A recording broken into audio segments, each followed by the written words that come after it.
you'll have a good time wherever you're with me. Let's take it.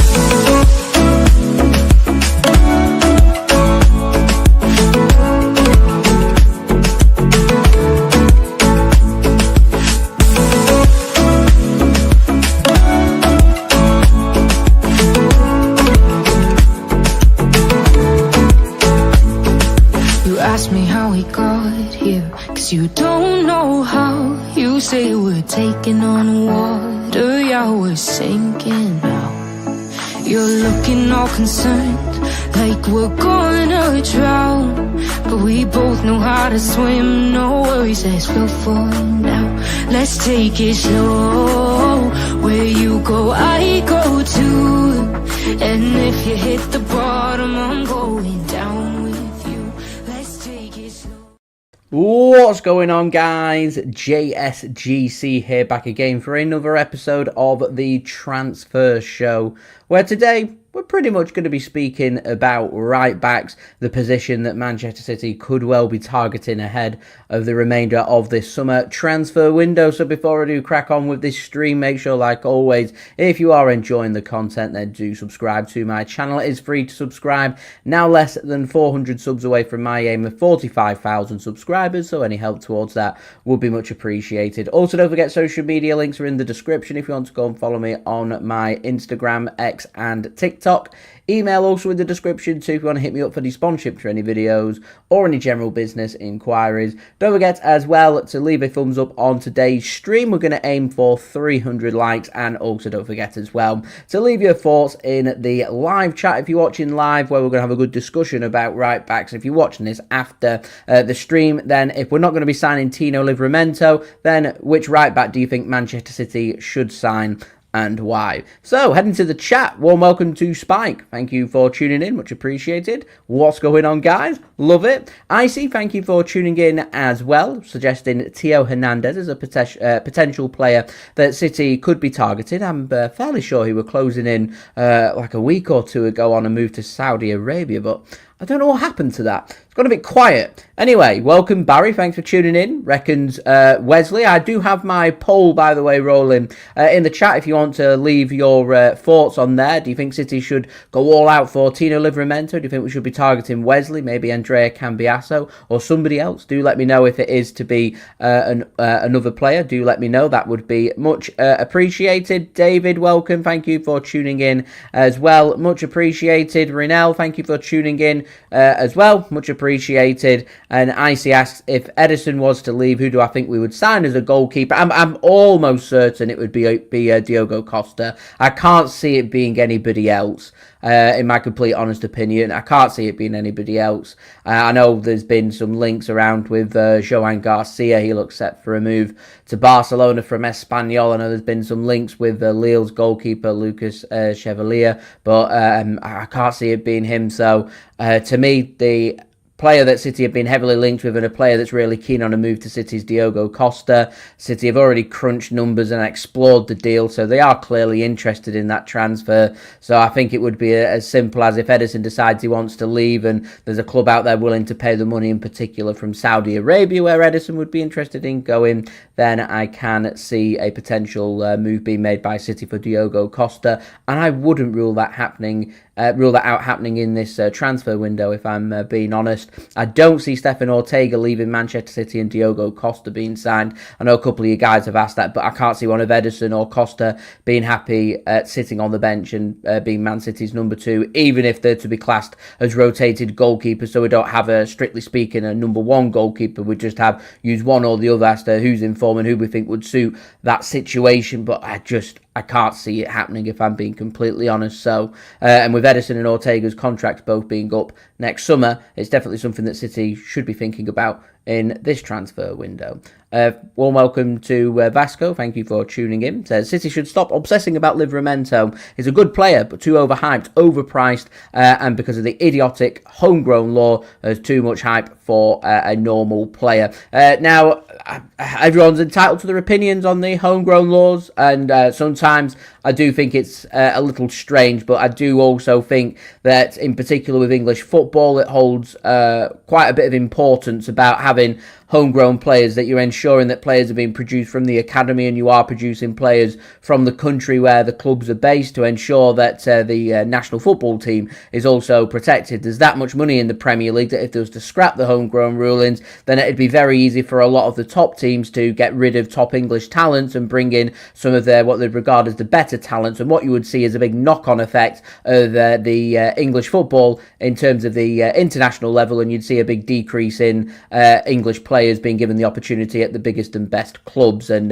to me, that would be a huge sacrifice and a huge shame to see. And I think it's paid dividends for England. Obviously, me being English and watching a lot of England, I think it pays dividends for England in particular, probably since 2018, that we've seen England on a regular basis get into finals and get into the latter stages of international tournaments. And I do believe that these homegrown rulings are part of the reason why we have seen that we're seeing some of the top, very best English talents playing for some of the biggest and best clubs, and having that exposure to playing at the top end of the Premier League and playing in a fantastic football team, playing in a fantastic division and playing in the biggest and best competitions gives you all of that vital ingredients to make a top quality national team. And I think that's what these homegrown rulings are all about, and it's to protect the homegrown talents out there. So it's all about how teams choose to utilise their homegrown talents. I mean, I'm just going to be biased here, and I'd love Man City to have more homegrown talents, more opportunities for our high quality young players in the academy that deserve to be given their opportunity. I would like to see more English players at Manchester City also being given a chance and an opportunity as well to be able to prosper and showcase what they can do, because after all, we are a football team that's based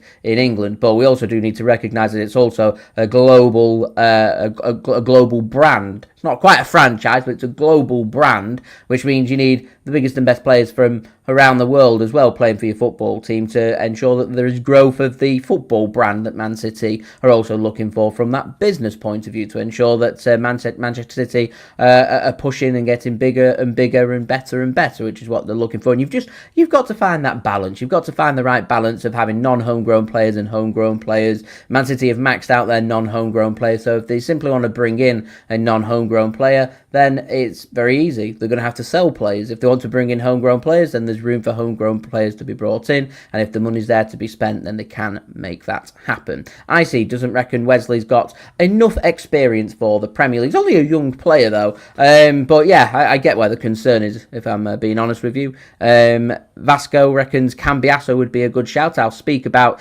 Cambiasso in just 1 second. Frederick, thanks for tuning in from the United States, much appreciated. We've got USA in the room. Manad Varji, thanks for tuning in, says we should bid £80 million for Livramento to see what would happen, and that is something that City could explore. They could well test the water with Livramento if they wanted to. I think the biggest problem that City have got is Livramento just doesn't sound overly that keen on a move to Manchester City. He doesn't sound keen on leaving Newcastle, and when a player's not keen on leaving a club, it makes a transfer very difficult. I mean, I'm going to use the Florian Wirtz example. Look how easy the transfers ended up being for Liverpool because the player wants to join them. When you've got a player that wants to join you, the transfer becomes very easy. Like Diogo Costa, he wants to go to Manchester City, so if Man City choose to make a move, if Edison decides to leave and City wants to make a move for Diogo Costa, the transfer's very easy, very simple. Whereas when players aren't so keen to move, you've got to make your interest known to the player, and then it's up to the player to pursue their interest in potentially joining another club, which I don't think Man City have had any word whatsoever from Livramento's camp to let them know that they are interested. City, of course, will have sent some nice messages. There'll have been a big nudge, hint, do you want to come and join us? And they'll have maybe have heard radio silence, or they'll have got a polite no from the player. So I don't think City are going to pursue Tino Livramento. We can sit here and speak about how expensive it would be and stuff, but it all comes down to, does the player want to join the club? And I don't think that Livramento wants to leave Newcastle to join Manchester City. And to be honest with you guys, that's okay. That's absolutely fine. I've got no problem with players not wanting to join Manchester City for X, Y, and Z. I'm all about a Man City doing everything they can to try and bring a player in. And if they do everything they can to explore the possibility and it can't happen, then it can't happen. I lost no sleep over us not signing Harry Kane. We tried. Same with the likes of Kalidou Koulibaly, Jorginho from Napoli with them sagas. I lost no sleep over that. Florian Wirtz as well, he wants to join Liverpool. That's okay. That's absolutely fine. We'll move on to alternatives. We'll look at other players, and it is what it is. So it's very difficult to bring players in when they don't want to join the club. Herbal, thanks for tuning in, says we could try and get Livramento, offer £70 million, and if they say no, just move on. Bring in Ola Aina from Nottingham Forest, use him as a temporary option, go for with him for 1 to 2 years, and see what the market's looking like in a couple of years' time. And City could choose to do so, and it's very interesting that you say that, actually, Herbal, because I can see Man City taking that route. I can't see it being Ola Aina that Man City bring in. I can see City maybe sticking with what they've got, and I know a few of you guys won't be happy with hearing that, but they'll stick with Rico Lewis, they'll stick with Matheus Nunes as them options. There's the potential of John Stones coming back from injury. He can go on that right-hand side. Manuel Akanji can go on that side as well. And I'd quite like to see Cody Husinov being given the opportunity. He's got the pace and also right-footed, so I think he'd suit playing on that right side of defence that City could be looking for. I'm not so sure about the right back and the right wing back kind of position that's what we'd be looking for. I think Matheus Nunes would probably be the best option that we've got there. The problem is if we end up getting an injury to Matheus Nunes, I feel like Man City's options are very limited, and I'm not too sure. I've got reservations about Rico Lewis. I like Rico Lewis. I'm just not sure if I think he's a good enough option for Man City for the aspirations that we've got. And the aspirations are we want to win the Premier League. We want to win the Champions League. And if you've got an injury to Matheus Nunes and you're going with Rico Lewis, we have to have a serious question about, is Rico Lewis going to be able to go toe-for-toe with some of the biggest and best players in the world and be able to keep them at bay? And if the answer is no to that, or you have any reservations about that, then Man City can go out into the market and do something about it this summer, rather than hesitating and thinking we'll come back to this at a later date. So we will see. I won't be surprised to see City stick with what they've got and assess the market again when they think the market's a little better. But we also need to be thinking about, I mean, it'd be much easier if we didn't have these maxed out non-homegrown players. We could start looking at some of the best talents from around the world, but it gets very difficult for City because we're quite restricted unless there are players that are leaving. And there's a few murmurs about players leaving, but I'm not expecting maybe more than 1 or 2 of the senior first team players to leave, and 1 or 2 of the first team senior players leaving isn't necessarily going to free up much space for Man City. We're fine in the Premier League, by the way, when it comes to non-homegrown players. In terms of the Champions League, we're not so okay, because at the moment we're facing the possibility that possibly Claudio Echeverri and Vita Hayes not going to be registered, so they won't be able to play in the Champions League. And Pep Guardiola has already confirmed at the end of last season he doesn't like leaving players at home. He doesn't like doing it. He doesn't want to do it. So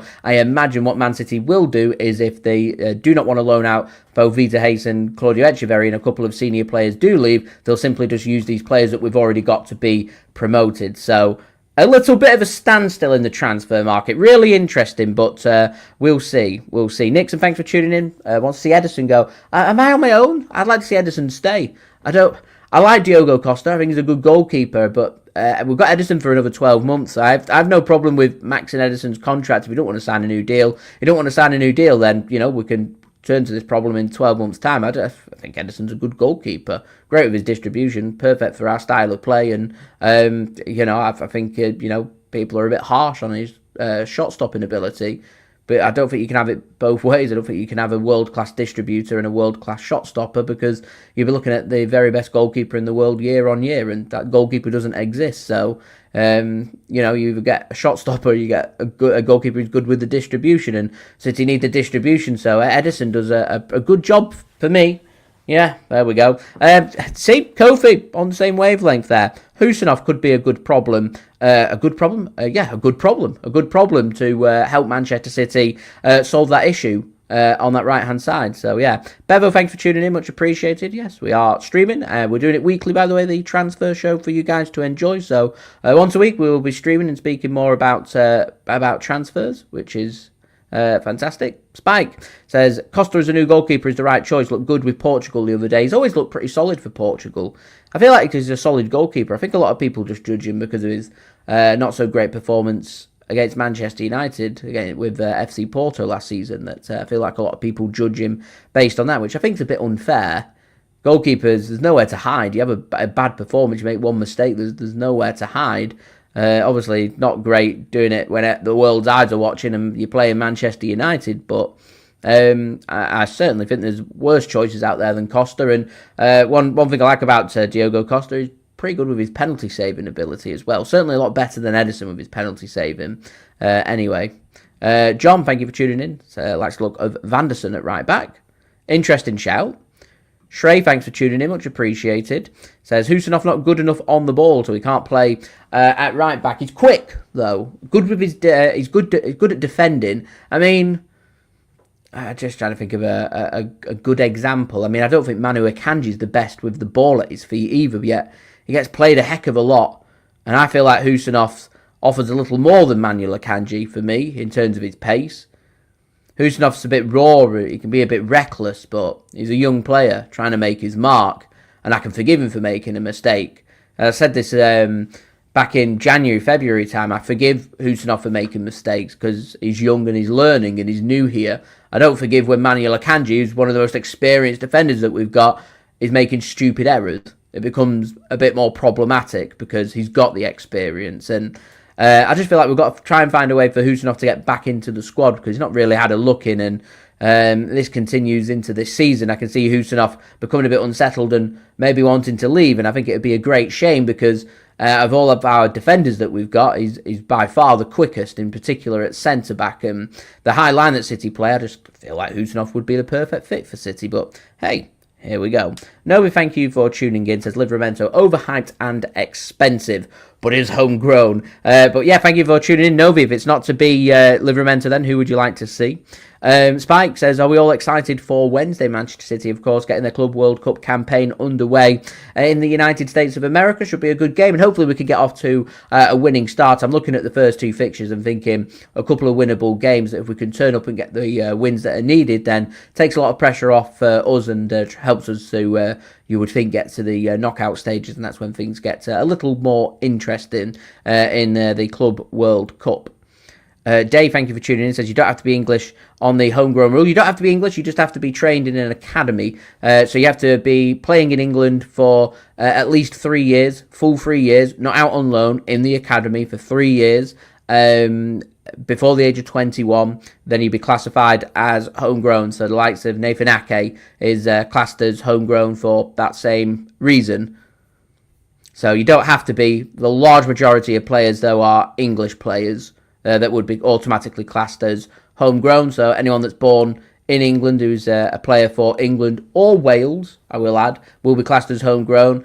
If you're Irish or Scottish, Northern Irish, or anywhere else, non-homegrown. So if we wanted to target somebody from Scotland, non-homegrown, Ireland, non-homegrown, Northern Ireland, non-homegrown, but Wales and England, perfectly fine. And that's because in the Premier League and through the Football League and through the English leagues, you've got English and Welsh teams, even though Wales do have their own division and their own division that does help qualify for a potential European spot. I know there was a bit of controversy over that because Cardiff City, Swansea City and Wrexham were interested in joining an all-Welsh competition where the winner would get into Europe, and everyone was saying it was unfair, and I don't think that's been pursued, but it's complicated.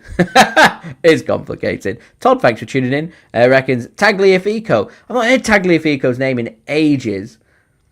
Tagliafico, what's he up to these days? Anyway, thank you, Todd, for tuning in. LG, thanks for tuning in. Says Tino, not for sale. Newcastle will not sell him unless Man City pays the biggest transfer fee of all time for a defender. It won't happen. So hence the title. I said if it's not going to be Tino Livramento, then who's it going to be for Manchester City? I don't necessarily think the transfer fee and paying big money for Livramento is too much of a problem to City. The biggest problem is I just don't think Livramento wants to leave Newcastle, and it's complicated because Newcastle have Champions League football that can offer exactly what Man City can. Newcastle, pound for pound in terms of finances, could probably match Man City in terms of their wages as well. They've just got to keep one eye on PSR. Man City are a bit more comfortable when it comes to PSR, so they may be able to make a transfer happen. But it's all about, is the player keen on making the move? And that's the do-all and end-all here, and I just don't think the player's keen. And because the player's keen, it's pointless putting a bid in. It's pointless trying to tempt Newcastle into selling Livramento. For me, the situation's done and dusted, and we can't really move on from there. Novi, thank you for tuning in. Says Ratiu or Cambiasso would be a good choice. We'll speak about Cambiasso in one second. Catiu's a good shout as well. I like it. City, thank you for tuning in. Reckons Ola Aina. There's a few Ola Aina fans out there, isn't there? Pedro Porro, who I don't believe is homegrown, even though he did spend some time with the City Academy. He was here, I think he came here when he was 19 or 20 years old, which too old to be classified as homegrown, so isn't a homegrown player, but an option if City do want to go down the non-homegrown route. But I do want to emphasise once more, if it is to be a non-homegrown player that gets brought in at right back, Man City will need to sell players to make that happen. Vasco says, I think it's valid to back up your homegrown players, but not in the way it's conducted in the UK. You have to pay ludicrous amounts of cash for players just because they are homegrown. Now, I think that's all to do with the money side of things rather than the actual English rulings. We know about English tax, but it's not just English tax that we have. You have Premier League tax, and this is where I'm getting at here, where I think it's a Premier League problem rather than a homegrown problem, because if we want to sign a non-homegrown player from another Premier League club, then it becomes very expensive. You know, if let's say, for example, Man City want to go out, I'm trying to think, let's say Morgan Gibbs-White, for example. We've been told £100 million. They're willing to negotiate Forest are down to £70 million.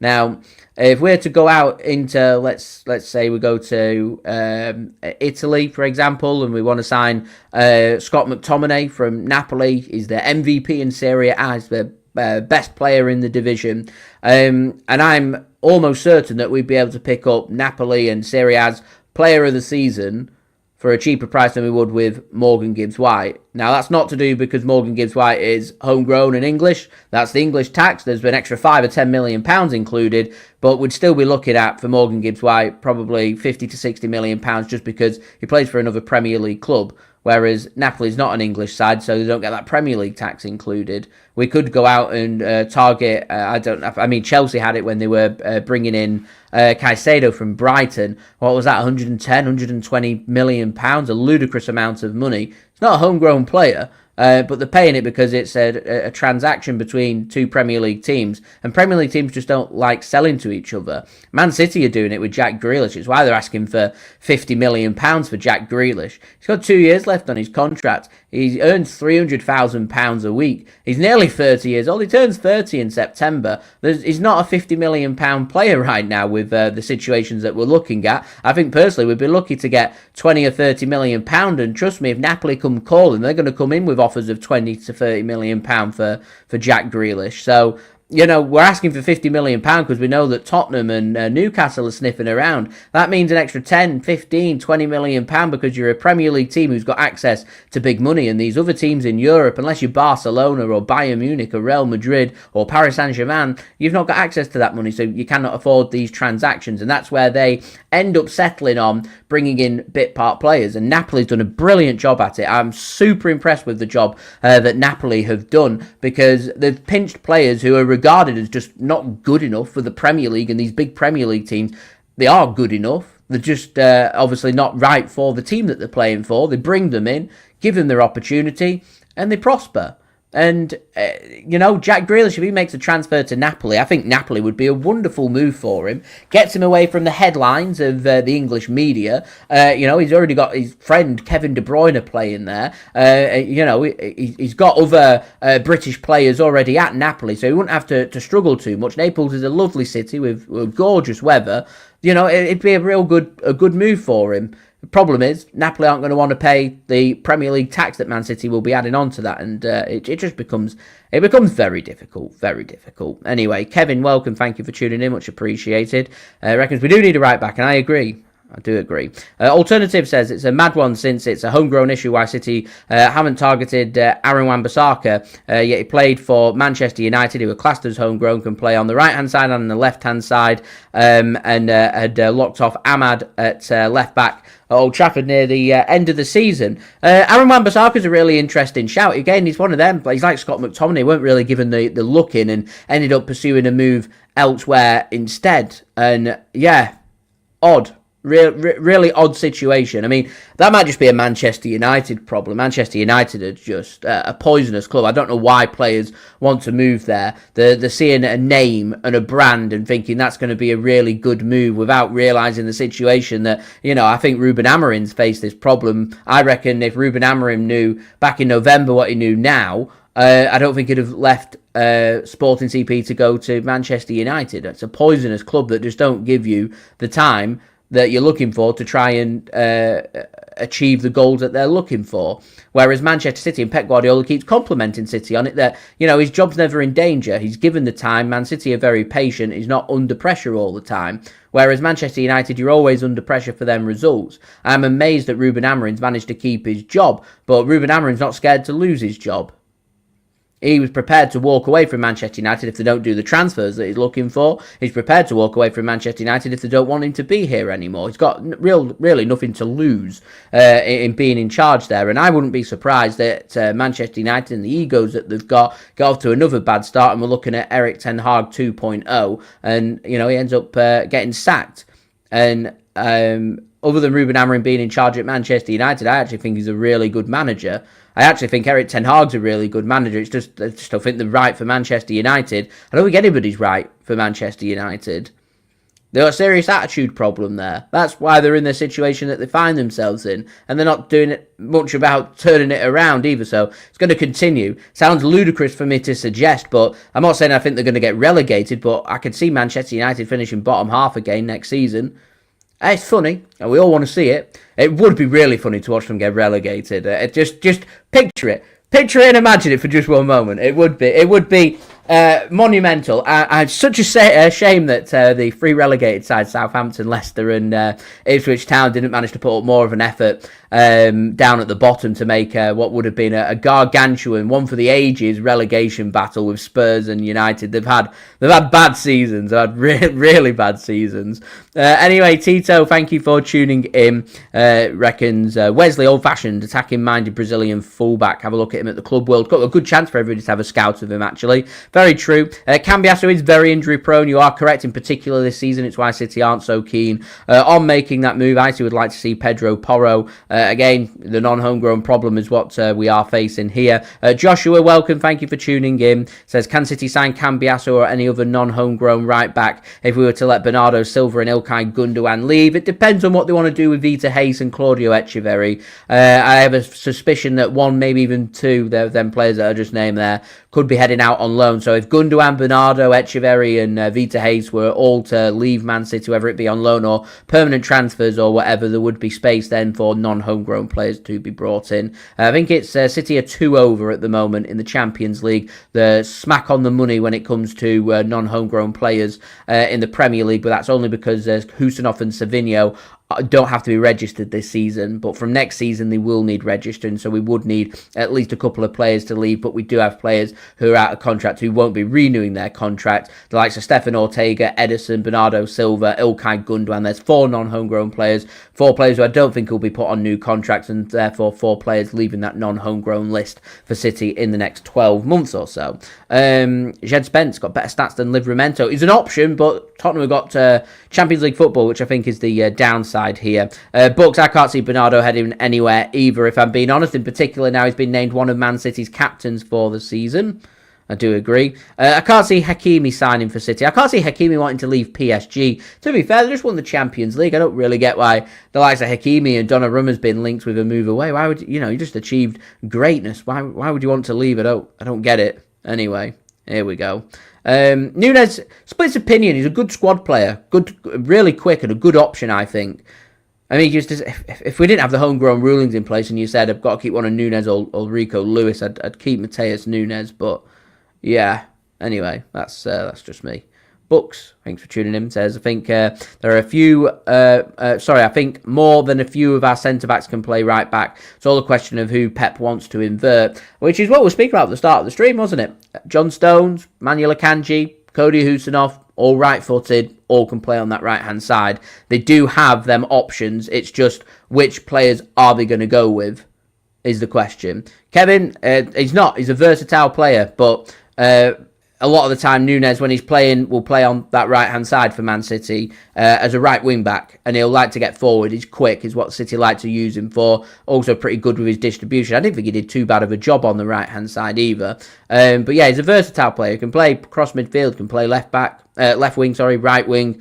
Started to see him drop a little deeper for City due to his pace, and he's not done a bad job. And Pep Guardiola, he doesn't like players having positions. He likes players to be versatile. Bernardo Silva isn't a winger, he isn't a midfielder. He does as he pleases. If you want him to drop deeper, he drops deeper. If you want him to play out on the right-hand side, he will. Play right wing, play left wing. Probably playing goal if he wanted to. He seems to be absolutely everywhere. And Pep Guardiola likes players that can do that, which is why I thought we'd have made a move for Cambiasso, because he can do it all as well. Left back, but bow-footed, can play on the right-hand side, probably play centre-back, he's quite tall, probably play defensive midfield, can play in midfield as well. So, yeah. RK, thanks for tuning in, much appreciated. He might well. Can Napoli afford him? That's the question. The wage. It's not the fee. It's the wage that's the big problem with Jack Grealish. £300,000 a week. Well, is he going to come down on it? They're the questions. Abu, thanks for tuning in. Says City won't pay more than £60 million inclusive for any right back. So Livramento doesn't deserve even to be paid over 60 million. We're not going to be signing Livramento. We're going to draw a line right there. For me, it's a non-starter, an absolute non-starter. We won't be bringing him in. Pedge Key, thanks for tuning in. Rodrigo, are we on about Rodrigo, the winger for Real Madrid, I presume? Last I heard, Arsenal struggling to agree a fee, struggling to pay the cash, struggling with everything, struggling to afford his wage. Don't think Rodrigo's overly that keen on a move to Arsenal. I can't really see him playing in the Premier League. Stinks of Saudi Arabia, if I'm being honest. I can't see City making a move for Rodrigo. And again, we're facing this non-homegrown problem that City have maxed out right now. The judge, thanks for tuning in. It's 2 weeks' time. He's officially in his last 12 months of his contract. Something that needs sorting. For me, goalkeeper situation, something that needs sorting. One of Edison or Ortega needs to leave because they've both got 12 months left on the contract. One needs to leave this summer so we can have somebody new brought in, ready to take over the reins, whether that be a new number one or a new number two. Last thing we want is both goalkeepers leaving for free in the same summer and needing two new goalkeepers to come in and settle in. It becomes very difficult. You want that 12-month embedding in. So, yeah, I can see one of them goalkeepers leaving before the end of this transfer window, if I'm honest. I can't see it being Emi Martinez. MC, thanks for tuning in. Much appreciated. And yeah, big up everybody in the chat as well. Legends. Big shouts out to you all. Blue Moon, thank you for tuning in. It says we can sell Ortega and bring in a homegrown keeper as a second choice. Yeah, there is a possibility. Yeah, if they wanted to do that.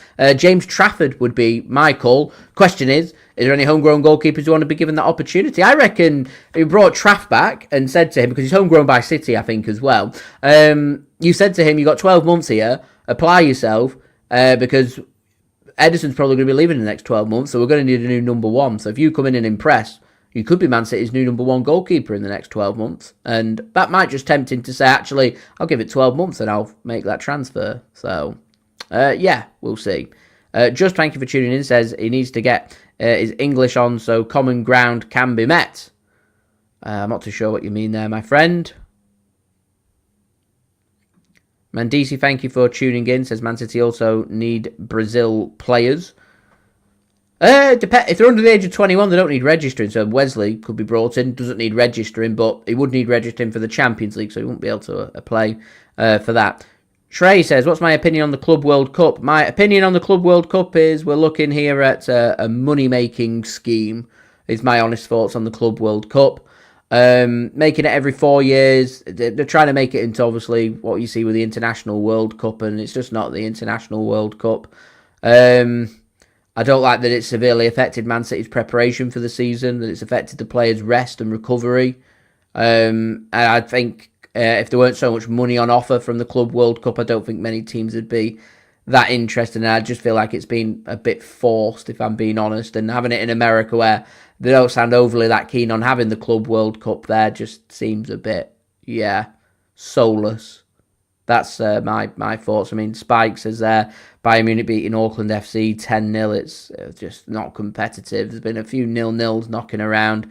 I think when you get to the latter stages, it might be very interesting. In particular, all the teams will be taking it serious due to the prize money, and you may end up with some really good gains. But these group stages, they're a bit of a formality, and it does.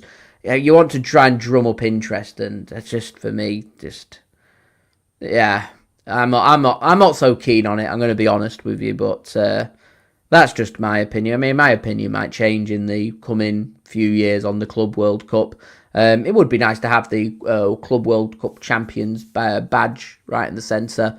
of our shirts is pretty cool to look at, but it's cool to get the 90 plus million pound prize money. But I mean, we could go out and I don't think I'd lose that much sleep on it, which puts it on par with the Carabao Cup as far as I'm concerned. Go out of that. Oh no. Anyway, moving on. Nelson, welcome. Thank you for tuning in. Says the guy from Newcastle, not so good. City should be going after the player from Juventus, which I'm presuming you're on about Cambiasso there, or Wesley from Flamengo in Brazil, or someone else that's a big name from a well-known club. Well, if it's not to be them, who else would it be? Alfonso, thank you for tuning in. Says, I don't speak Spanish, unfortunately, my friend. I know vamos means let's go. We've got E in there, which means and we've got PSG and we've got let's go. So that's as far as my Spanish translations go. But Alfonso, thank you for tuning in, much appreciated. Unfortunately, I don't speak any Espanol. Me no hablo Espanol. Unfortunately, Joshua says, I think City trying to get a defensive right back to complement the attacking left back that we have in Ryan Ait-Nouri, so I don't think we'd go after Cambiasso. If it weren't to be Cambiasso, who do I think City would go after? That's why I wanted Livramento, really. He's more of a defensive player, isn't he? There aren't that many options out there. This is the problem that we're having. There aren't that many options, and I think that's why it's quite quiet at the transfer market. I think City are just doing their research, their digging, and it might remain quiet for the next couple of weeks, but now the transfer window's back open. Who knows? Anyway, LGM, thank you for tuning in. Much appreciated. Also, welcome to Rahman. Thank you for tuning in. Says, what's up with Kevin De Bruyne's medical? As far as I'm concerned, he'd completed his medical. I know he's changed his Instagram and X account back to Man City from Napoli. I don't know what that's all about. Maybe that's just like a contractual thing, and Man City have contacted Kevin De Bruyne to say, we're still paying your wage and you're under contract until June 30th, so don't change things over until you've left the club officially on July 1st, maybe? I don't know. Don't think there's anything more into it than that. Show me, thank you for tuning in. Much appreciated. A fan of Cambiasso. Thank you very much to Valentin as well. Says 2 words. Martin Fernandez would like to see him being brought in. Todd reckons Amorim back in Portugal for Christmas. I reckon so as well. I think he'd be the first Premier League sacking. That's my call on that. Kenzie, thank you for tuning in. Much appreciated. Welcome, Egg, as well. Thank you for tuning in. Said, I'd like to see Rico Lewis given a chance. This is what I like to see. Split of opinion. Young player, needs game time. Don't want another wanted talent due to not playing that much. If needed, sign someone in the winter transfer window. And that may be just what does happen. Give Rico Lewis his opportunity. I think Rico Lewis is going to be playing both these Club World Cup games. And these 2 Club World Cup games, Rico Lewis' opportunity to showcase what he can do. And if he can impress in them, potentially could save and solve a potential right-back problem here for Manchester City. So we'll see. Kurt, welcome. Thank you for tuning in. Big up to you as well. Jason, thank you for tuning in. Ola Aina, quiet. I don't even know where he's going. He's leaving for free, isn't he? I'm surprised nobody's nabbed him up. I don't know what's going on there. Mavis, thank you for tuning in. Says, Newcastle United here. You won't get Livramento. He loves the tune. You need to move on. I feel like everybody's already moved on. We know it's a bit of a non-starter. And it all comes down to the player. The player's not keen on the move. It's like Bruno G, isn't it, from last summer? We know City were interested in sniffing around, but they weren't getting word from the player that they were keen on the move, so ultimately a move never came in. And I think it's just City putting the feelers out there, letting the club and the player know that they are interested, in the hope that the player would be interested in the move, but they haven't. A lot of players don't want to leave Newcastle, in particular now having Champions League football. They've got the cash to be able to keep the players there. So, yeah, it is what it is. To me, I feel like City, if they wanted Livramento, and I said it at the time, where we should have been challenging Newcastle to bring him in from Southampton, we weren't. I like that he were both right-footed and left-footed. He can play on the right and on the left, and yeah. Anyway, I do feel like there's a strong link here because it's homegrown and we've got to be targeting homegrown players. And in terms of like upcoming talent, in particular in that position, Livramento is the player. That's why City's interest is there. But hey, here we are. Sam Rudder, thank you for tuning in. Much appreciated. Says Husanov in tough games, Nunes in the other league games. It's interesting that you've gone with Husanov in the tough games. It tends to be the other way around, is what I found, other than obviously the game against Chelsea where Husanov was given the nod and chucked in at the deep end. Manchester is blue, much appreciated. Thank you for tuning in. Says, I hate to say this, but if we can't get a right back, we're going to go trophyless again and probably max an FA Cup. I mean, I wish we'd won an FA Cup last season, but it is definitely a priority position looking at these fullbacks. We've made a cracking signing in Ryan Newry, so it's all about now who else do we go after? Is it going to be a homegrown player? If so, who's it going to be? Because it looks like it's not going to be Livramento. If it's going to be a non-homegrown player, then we need to get a move on in letting players go as well. So here we are. Beijing, thank you for tuning in, says we need to sign a right back. Definitely need to be bringing in a right back. I like that everybody seems to be on the same wavelength. Ola Einer's, how old is Ola Einer now? I think, was he 28? Might be 29. I think it's just more of like a temporary option. Yeah, 28 years old, turns 29 in October, so I think it's just more of like a temporary option. James Trafford is a shout. Ronald, thank you for tuning in. Says, have you seen De Bruyne coming back to play in the club? Well, I've not seen anything on that, unless I've like sat here and neglected something over the last 30 minutes or so. Have seen anything about De Bruyne being in the Club World Cup? Kevin De Bruyne will be on his holiday, sorting things out. He won't be at the Club World Cup, and City won't use him. Why would they? There are other players that have been brought in. Niall, thank you for tuning in. And Beijing, big fan of James Trafford. He is an option. He is definitely an option, as MC says there. Yeah, definitely an option for Manchester City. Anyway, I just want to have a quick profile look at these right backs that City could have a look at. So if I've missed anybody saying hello, then yeah, apologies. Marius, I think that's about my wavelength with the Club World Cup as well. It is. It's pre-season. It's a friendly cup with big prize money. Pretty much what it is. Thank you very much, Gangstar, for tuning in. Would like to see Edison given a new contract. Thank you very much to Ardosh as well. Says, how much would Fort from Barca be up for? I'm not too sure who Fort is, I'm afraid. And Kenzie, absolutely nothing wrong with the Carabao Cup. But when it comes to domestic cup competitions here, there's very much a hierarchy. Premier League, FA Cup because it's the oldest competition, and then Carabao Cup falls in the third place. And I think it just goes there because it's very much just has lots of sponsor names. So a lot of teams don't really take it that serious. Man City have won it that many times, and Man City have been that successful in it that, for me, I just don't judge Man City's season based on the Carabao Cup. It's always a choice between FA Cup or Carabao Cup. I'd go with the FA Cup because it's the biggest, most prestigious domestic cup competition in the world, whereas the Carabao Cup's just another competition that's been brought in for a bit of sponsor money. A bit like the Club World Cup, just brought in for, a bit of sponsor money, raise the profile of teams and try and shake things up, and that's pretty much what the angle is that FIFA are going with when it comes to this competition. So, yeah, I can't see Benjamin Pavard being brought in by Manchester City, if I'm being honest. True, thank you for tuning in as well. Much appreciated. Again, I think the Xavi Simons thing's now done and dusted now. Ryan Shirky's been brought in, so I can't see that one happening. Thank you very much, Jerry, on for tuning in as well. I can't see City and Barcelona aren't getting on right now, so I can't see us going to them for Jules Koundé. Not too sure why they're not getting on too well. There's been a couple of comments made by both the chiefs in charge at both clubs, but yeah. Football politics, we love it. Unusual, thanks for tuning in, says, stick with Nunez if we're not going to go for Livramento. It's an interesting shout, and this is an interesting shout. Munoz, I like Munoz. How good was he for Crystal Palace in that FA Cup final? Problem is, again, we're getting back to this non-homegrown problem that Manchester City seem to be having, which is why we are where we are. So, yeah. Renel, hello, welcome. Thank you for tuning in. Ayuk, thank you for tuning in. Stefan as well. Welcome. Thank you for tuning in. I think the Morgan Gibbs White rumours have just simmered down now because City are pretty stacked when it comes to midfielders. I wouldn't rule out Man City maybe wanting to make a move later in this window for Morgan Gibbs White, in particular if we maybe see a couple of players leave, including Bernardo Silva and Ilkay Gundogan, because it limits our choices. We know Kovacic, I'd have thought, would have been a banker for a player to have left, but because of his injury now, I just don't think that is going to happen. So, yeah. I agree, Kurt, with that.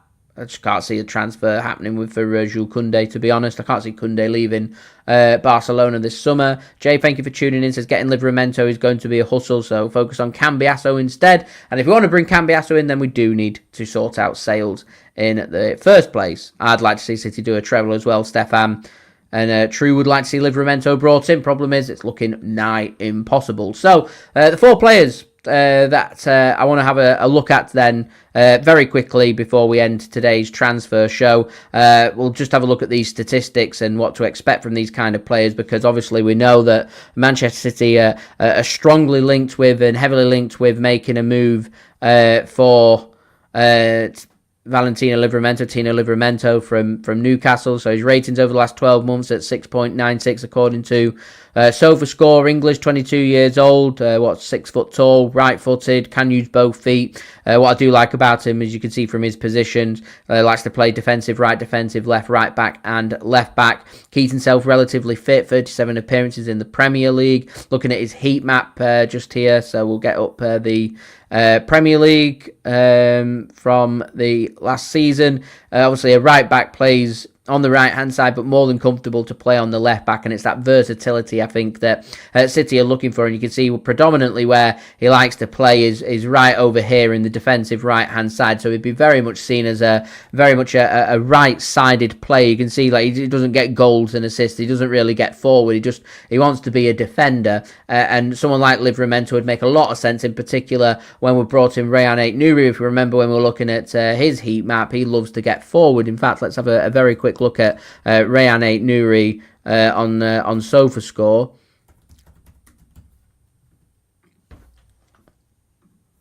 And what to expect of him. So let's have a look then in terms of the in the Premier League for last season.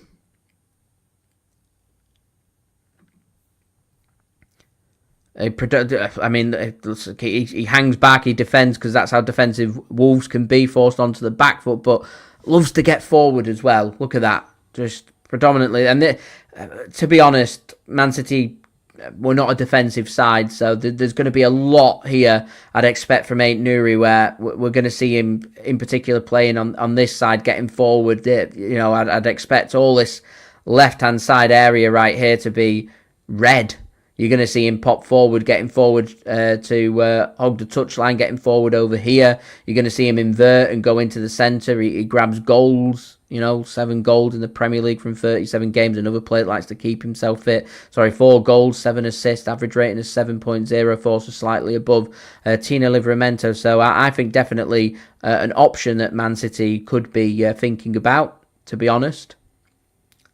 I'm not too sure where Naipan will end up, to be honest. I'm really unsure. Really unsure. Couldn't even hazard a guess. Girona would have been my pick, but Fabrizio Romano's put a dampener on that one. So yeah, that's just one option. We'll look at Cambiasso now, because again is another option for Manchester City. So Cambiasso, again, similar rating to Tino Livramento. Slightly older, 25 years old. Again, 6 foot tall, uses both feet. Can go on the right-hand side, says here midfield right, but he can play defensive right and left back as well. What's interesting here is 33 games in Serie A from the 38 games available. He's had a few niggles when it comes to his injuries. I don't think there's been anything overly that serious. It's just been, I think, more injuries than what Man City were happy for, in particular investing big money, because we're talking north of £50 million to make a transfer happen. Now, he's got an average rating in Serie A last season, the 33 appearances at 7.00. Does tend to pop up all over the place, likes to defend, likes to get forward. A very versatile player, can go onto this right-hand side as well. A good choice for me. I just think City have got them reservations about injuries, and that's probably why we're not going to see him signed by Manchester City this summer, to be honest. I'd expect Aït-Nouri to be getting quite a few minutes. I expect to see him scoring and assisting. I think that's maybe something City have really struggled with. In particular, the over-reliance on getting Erling Haaland involved in the game and not enough players chipping in with goals and assists, and that's what I'd expect to see from Aït-Nouri, to be honest. Crow, thank you for tuning in. Yeah, very injury-prone. It's a player that is not keeping himself fit enough that's worthwhile Man City investing the heavy money. Aju, thank you for tuning in, much appreciated as well. It says Pep will either target the Club World Cup or Carabao Cup for his new players to taste success, and he normally done that in the past. You'll see them get the minutes. They'll definitely be getting the minutes. I mean, we know Pep likes to go with the old guard, so to speak, the players that can be relied upon. I think Pep's going to shake things up a little bit, though. Pep Guardiola looks rejuvenated. He's had a couple of weeks rest, and it looks like he's just raring to go. It looks like he's got a point to prove, and that's quite a scary thing to think about. Pep Guardiola thinking he's got a point to prove. The last time we had this, he hit 100 points in a Premier League season. So scary to think about. Now, another player we could be looking at, this man, Wesley from Flamengo. Right-footed, just under 6 foot tall. Obviously plays on the right-hand side. Average rating of 7.18 in the last 12 months. Just having a look how he's performed in the Brazilian league, which didn't start until the winter. Predominantly likes to play on this right-hand side. He can defend and get forward. 2 assists, 1 goal in 23 games in 2025 so far. Turned to playing in the Brazilian top division. Played 8 games, 713 minutes, no goals, 1 assist. Seems to be tightening up defensively, and I think this Club World Cup's made for players like Wesley, where he's on show to everybody. And I think if Wesley can come out and play some very impressive performances, I'd expect Man City and other teams to be potentially interested. In particular, when you're looking at his age, 21 years old. I don't think if he was to be brought in by City, he'd need to be registered for the upcoming season. I might be wrong with that, though. So if not this season, he would have to be registered next season, because Savinho and Husanov don't need to be registered this season in the Premier League, but they do need to be registered for the Champions League. Creates that, again, homegrown, non-homegrown problem that Manchester City have faced. Now, the other player that City have been getting linked with a little bit, but not all too much, is Jed Spence over Tottenham Hotspur, which I think is quite a difficult transfer considering Spurs now have Champions League football. But again, I just think worthwhile looking at. 6.89 rated over the last 12 months, spent October with an injury, had a bit of an injury during during January as well. Ultimately has affected the amount of games that he's featured in. So we'd be looking normally at 38 games played, 25 games for Spurs, 1,800 minutes. 1 goal, 2 assists, a player that can cover both on the left-hand side and the right-hand side, is right-footed, again a versatile player. I wouldn't have thought it'd have cost too much for City to break the bank to make it happen, and of course nationality being English makes him homegrown, so an option. I'm not too sure. I don't think City should be going out, for me, bringing players in for the sake of bringing players in, for me. And I just think City need to really think about the kind of player that they want to go for. They know they're not going to bring Livramento in, so they need to just have a good think. And obviously it's quiet in the transfer window right now. It's quiet for a reason. It means Man City are cooking things up. Man City are currently doing all of their background checks about the players they want to make a move for. I'm almost certain the next player that would be brought in by City, unless we have player sales, are going to be homegrown players. It doesn't help that a lot of the players being linked with the exit door are homegrown players. Calvin Phillips, Kyle Walker, and of course Jack Grealish as well. So that's pretty much where we're up to. I agree, Munoz would be a good option. He's not getting any younger. He is Premier League proven, though. A brilliant player, offers something a little different for Man City. I just think the problem is with us bringing Aït-Nouri, and you don't want both fullbacks to be bombing and getting forward, because it leaves us very exposed at the back. In particular, bar Husanov, we don't have too much pace at the back, which is why we've been utilising Mateus Nunes a lot in the second half of last season. So really interesting. As I said, in the comments below, which player should Man City be targeting for that right-hand side? Please do let me know. Don't forget as well, if you did enjoy this stream as well, to leave a thumbs up. We're aiming for 300 likes. Spike, you're spot on. I'm fairly sure he's 29, I think. Last time I'd spoken about Munoz. I'll just have a quick look. Yeah, 29 years old, turns 30 next May. So nearly pushing on 30. Pushing on 30. Like me, I'm pushing on 30 as well. Never mind, it is what it is. Anyway, it's not that old. You say, so people start saying 30's old, you're making me feel old, because I'm also nearly 30, so time out. Let's not go there. I can't see us making a move for Dumfries either, like Achraf Hakimi as well. Just, I can't see Hakimi wanting to leave PSG. Why would he? Anyway, don't forget, subscribe as well if you're new around here, guys. That's much appreciated. Yeah, helps to keep you guys up to date with all the latest City transfer news here on YouTube. We keep you guys up to date with Man City transfer news every single day with my daily City transfer updates.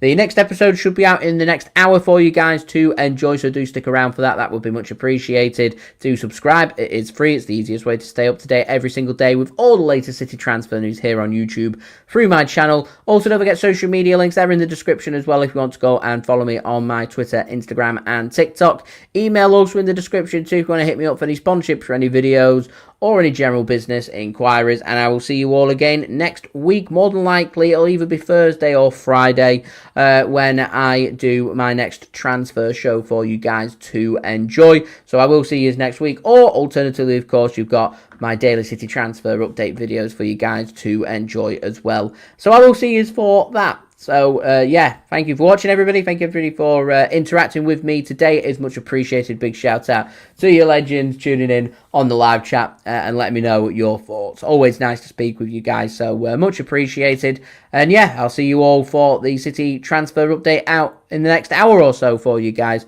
Spike, you are more than welcome. See you next time. Take it easy, guys. Have a great day. Peace. Ciao for now.